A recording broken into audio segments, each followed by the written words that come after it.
Hello, everyone. I'm back, and I'd like to talk some today more about some existence and just see how everyone's out there is doing. And it's been a little bit since I've got on here, but things are going pretty well. Still got that fire in there, wanting to talk about God and get people more aware of truth. And a lot of this is my opinion and just my testimony and just me talking about what I believe and what I think's been going on. And I'm a puzzle solver, so I love solving puzzles. One of these times, I'm gonna do a tour of my puzzles. I got about 25 to 30 hanging up in my house, and one's like 9,000 pieces, so it's pretty neat. But uh, I'll bring that out. It's something I can do later. But so I'm always trying to solve puzzles, and the biggest puzzle is the mystery of life, and what's it all about, and the meaning of life, and I think I've got hold of the answer, and it pertains to God, which is very elaborate, and there's so much that we're just not going to be able to understand on this plane with the mind and consciousness that we have. There's going to be people that are more in tune and may not even know it, that they're just happy people that that just see life in the positive and always. But there's so much going on in this world that's negative, that I think it's affecting even those that are innocent and those loving souls that are just naturally in tune with the frequencies of love and happiness. And but the more you get God in your life, and the more you understand His nature as love and vibrations, and trying to get good from evil, and not just always siding and agreeing with people because that's what people do or that's how everyone does it. Um, Experience, I always say, is the best teacher. But sometimes there can be one voice or one person or one group that has a knowledge or the information that we need to listen to and see what it's about. And one example I can give is the guy or group. Imagine it was one person that started studying microorganisms and bacteria, and realized that a lot of doctors were spreading germs to other people and other patients, and making them worse. And they made an oath to treat people, and they didn't realize at that time that there was these microorganisms that could be spread to other patients by not washing hands and practicing good hygiene, which today is a universal standard in healthcare, which I am a part of as a radiographer. And so I've been taught how you practice universal precautions, standard precautions, and part of it is the biggest emphasis on how to prevent infection, and the best way to prevent spreading germs is hand washing.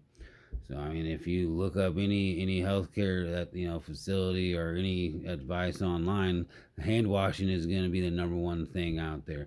But this gentleman that started telling these doctors with years and decades of experience that hey, you should wash your hands. They all thought he was crazy at first, and how much time and effort, how much frustration do you think this guy went through before people started thinking, oh, he might have something here, right? So I mean, that's a lot of what goes on with when people think they're in the majority. They have the experience. There's a group that have been doing it this way for so long that customs can entrap people, can enslave them to ideas that maybe had been partially truthful, but there's more to reveal. There's more to understand. There's more to know. And we've even surpassed the whole microorganism in biology, microbiology, with the DNA and understanding that. And that would have been something people laughed at even years ago. And point I'm getting at is, to have an open mind, to really think about things, to not just dash it off out of your mind like, oh, that's unbelievable, or that's something that could never happen. Because with experience and knowledge and keeping traces of humankind over the years, we have established some things that are pretty much concrete and fact. And And hand washing to prevent spreading germs is one that I'm pretty sure most people agree that have the intelligence and understanding of how certain things transmit by vectors and other ways that people can get sick from one another. And we know this also from studying the history of the Europeans coming over, and a lot of the American Indians or Native Americans had died from not being conquered by warfare, but through disease, smallpox, influenza, because they had no immunity to it. They had no experience with it, and that's another thing of mixing social groups, or not social groups so much, but just groups that have been isolated from each other so long. You can have this problem. This immunity doesn't become a herd immunity, and I'm not a virologist, but it's out there, and that's one thing. Just remember the guy that started getting doctors to wash their hands, and how many people had experience on him, how many doctors had experience on him, and to understand that he didn't quit. He kept at it until that's something we practice today. That everyone, pretty much, I know that has understanding in healthcare. You wash your hands to prevent infection and germ spreading. But I also wanted to bring attention some of the stuff I've been studying with your answer book, and there's these seven master spirits I want to talk about today, and basically they're like the first breakdown after the paradise residence, those Trinity, paradise Trinity, with the universal Father, the eternal Son, and the infinite Spirit. Through those three personalities, they basically divested into this seven master spirits. Mathematically, out of three, you can get seven, which we've talked about a few times with the origin from one personality. So there's three between the Father, Son, and Spirit, and then a combination of those three origins with the Father, Son, the Son, and the Spirit, the Son and the Father, and then all three, the Father, Son, and Spirit. And so each master spirit takes on one of these aspects or a group of these aspects, and those seven super universes that hold up to I believe it's a 1 trillion inhabited planets, so 7 trillion potential inhabited planets take on this stamp or this identity of this personal master spirit of that super universe. And they got names of them that correlate with some of your answer book, and they're difficult to pronounce, and I probably wouldn't pronounce them right. And there's got names to the actual super universes.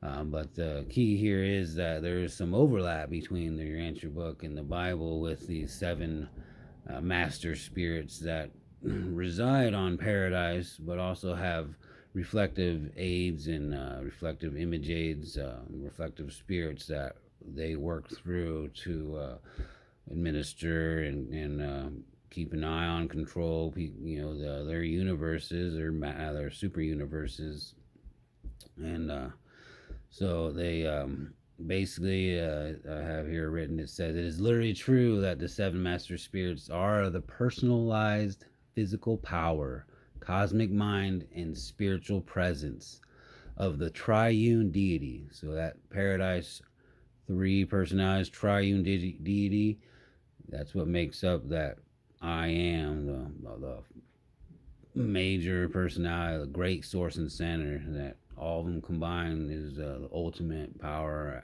of God.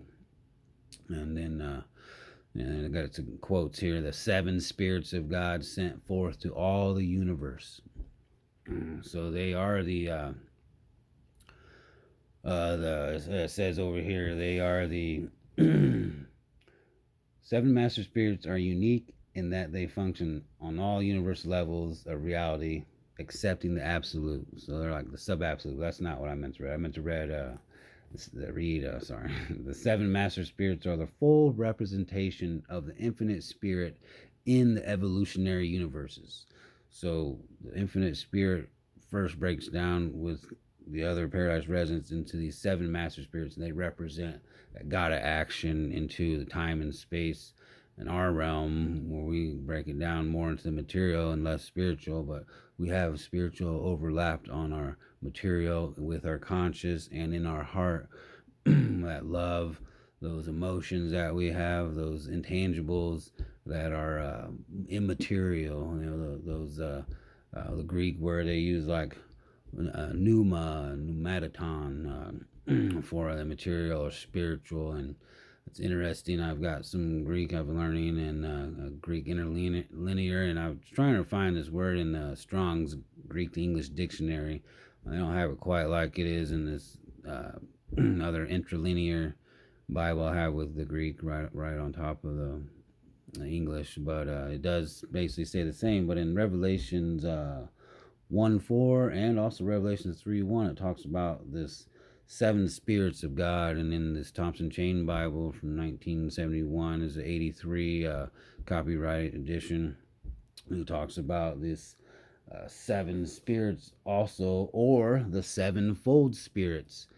And and in the Revelation is talking about how basically these spirits. Here, we'll just read it here.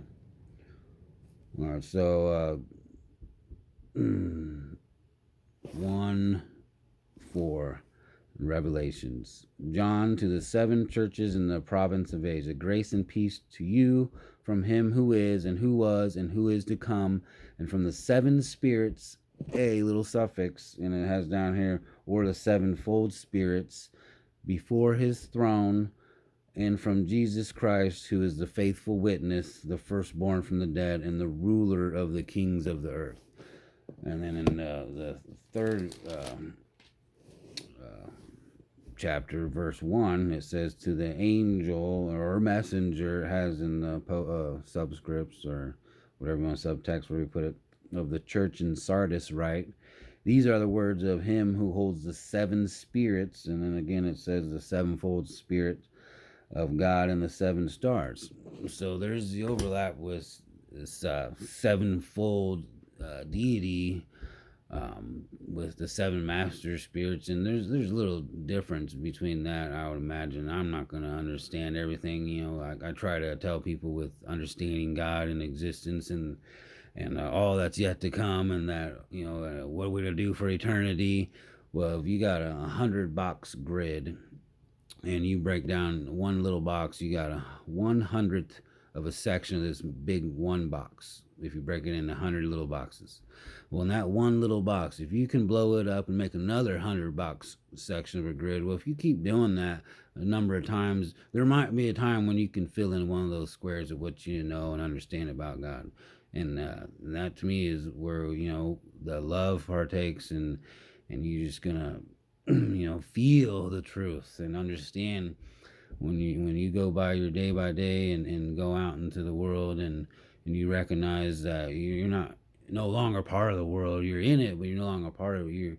You're trying to do good and reflect moment by moment, like, am I being too snooty or too righteous? I mean, there's too much of stuff too. You get fanatical where you just got to remember that you got that love in the forefront of your mind, and we're all human, we're all imperfect, we're going to make mistakes, but to refocus, realign, remember what Jesus taught and what his life was. It showed what men could do, what females, men, women, children, how they could live their life to the fullest better as a full man. He didn't break out all the fireworks and all the miracles. The most part, he lived as a man on this planet and taught as a man to the fullest. And there's a lot of the God part involved too, with water into wine and raising Nazareth, and that was all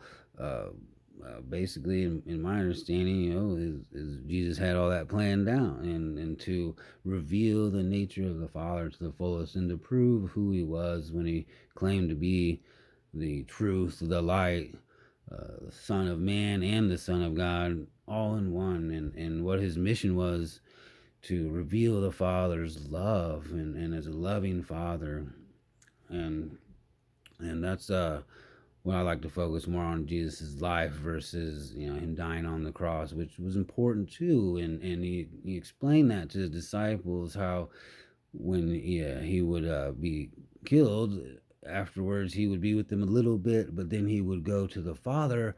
But he would send a comforter, a counselor, the Spirit of Truth, which in my understanding is Jesus's spirit. And so without him dying, and then if he just stayed in the flesh the whole time on the planet, he can only be with so many people at one time. But in the spirit, he can be with everyone for all ages in your heart, where spirit has no maximum input, or ability to you get so full of spirit and you just want to spread it out to everyone else, so it just keeps going. And that's the thing. The Spirit of God is loving, and that's where a lot of people have trouble in the Bible, where it talks about the wrath and this Hebrew God that's so bloodlustful and being with you in victory and battle. And I think that's part of the misunderstanding of the nature of God. And remember that little box grid scenario, like we're going to talk about what you know about God and what not, and this or that. The most brilliant, understanding person that's read the most in this planet on there is know about God still can't fill that box grid up, or those breakdowns, and maybe a couple more boxes than the next person. But when it comes to knowing about God, that claim that half of that box grid or whatever, that 50 out of 100 of the big box, and not breaking it down even in so many different ones to where you can have a million squares, whatever. But the point is that you just keep an open mind, and to go to our home, our spiritual home. On the way is going to be a show of love, a road of love and understanding of more spiritual values from the great value giver, the ultimate source of creation, that is all good, or there is no evil. And sin and evil is just theory, and they may even not really even talk about it much, because the more you bring about evil and aspects, the more you give it a place on the page, the more it's may spread. So that's the thing. Just start loving and not even give evil a time of day, and recognize you just push it out and try to show love. And that can be really hard when you're put in a corner. A lot of people around you are negative, or self-centered, or fault finders, and I've been there. I know that. And so it takes time, and just trying to recognize your actions can have an impact, even if it's one person just thinking that extra second, well, I was really mean to them, but they come off really nice to me, and didn't get upset or offended. How my attitude, they should have really been upset. I would have been pissed, if they did that to me. But so I mean, that's the thing I'm talking about. You can just try and take that time and calm down and take a breath, and no matter how much genuinely you are able to justify any negative actions, just wash it out or forget it. And it doesn't matter how fair, that's the thing, let God be the judge, and not judge so much ourselves, but just try and be there for each other. And if someone's gonna try and tempt you or set you up to basically be negative towards someone else, then you can deflect that, and not acknowledge it, and just be like, I don't agree, or I'm not going to make comments. My mother did teach me, if you don't have nothing nice to say about anyone, you shouldn't say anything at all. And that's a really hard thing to do, to bite your tongue sometimes, even when you're in the right, or you think you're in the right. But so with these seven master spirits, they are basically, my understanding, they have spheres of control and administration on the infinite spirits, seven spheres that circulate paradise. And it's a hard concept, with this paradise being a gigantic mass that has transcended space and time. It has a location, but it doesn't really have a spot in space. So everything is drawn to it, though. So to me, it's that's a hard concept to get by. Okay, is there just a void where that is, or if gravity is all acting towards this transcended point in space, or this non point in space, but there's still space going around it. So that to me is where I believe, leave God to all the workings of the universe and cosmos. And you got these scientists that have the highest degrees and understanding in any university. They still basically say they don't know, and they've even claimed now that the Big Bang is not the beginning of the universe, that there had to have been already like a blanket of space out there before there any banging action can go on, which the Rancher book explains a lot of stuff that if we just get a scientist or somebody to read it and understand it, they might actually come up with some more math that shows all these revolutions going around in space, how you can calculate the distortion and the relativity better. Everything's relative. It even describes how different uh, times are, different days are in the standard universe or the local universe or whatnot, the local system, and then even our own planet. But it's such amazing intelligence to read, and I'm reading it as much as I can, and it's hard because I'm reading a lot of books, and I love to read, and it's so so much. What's the right word? Satisfying, and it's like eating a fruit that it doesn't fill you up ever, and when you can share it, it's so nice. And so these seven master spirits, I know a little of the Greek, and it does say the word, and it's hepta, which is seven, and then it's pneumaton, or a lot of times it ends in the O N. It's really a plural in my understanding.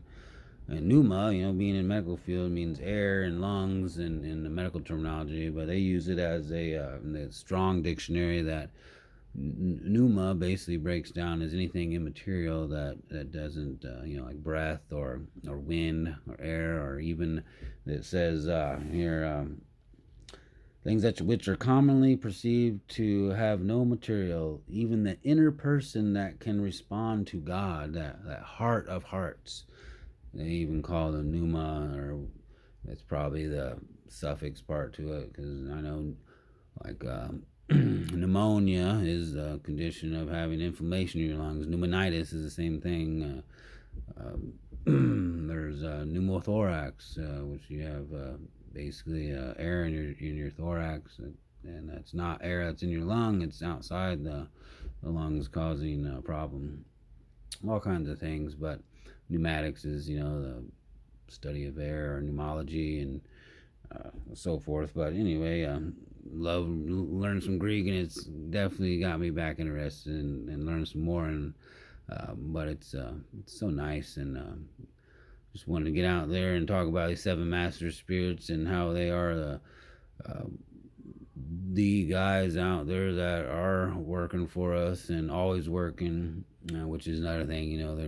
There's God resting really is not God resting. He's always working. So there's a lot in the Bible that don't take it the wrong way, because I love the Bible. It's so good, and I understand it a lot better having read the Sirancher book. And I go to men's study, and I go to church, and I want to go to church. I want to be with like-minded people, and it doesn't matter if they don't believe the same I do or not. I'm just gonna be cheerful and positive, and like, if you guys don't like the same I believe, if we get down to it, they really want to question what I believe, I'm gonna believe in tell them I believe in love and God of love and allegiance to love. And if we get off track on any of that, and if I do, please bring me back around to that love and those values of the Spirit, those fruits of the Spirit, that vine of God, which is through Jesus Christ and through Michael and Michael, however you want to call him, fully God, fully man, the ruler of the universe. And it's just so amazing to be able to be here and fill that up. And it's so nice. And thank you all so much. And I pray that everyone gets to understand and feel God as much as their capacity allows them. Peace out, guys. I love you all.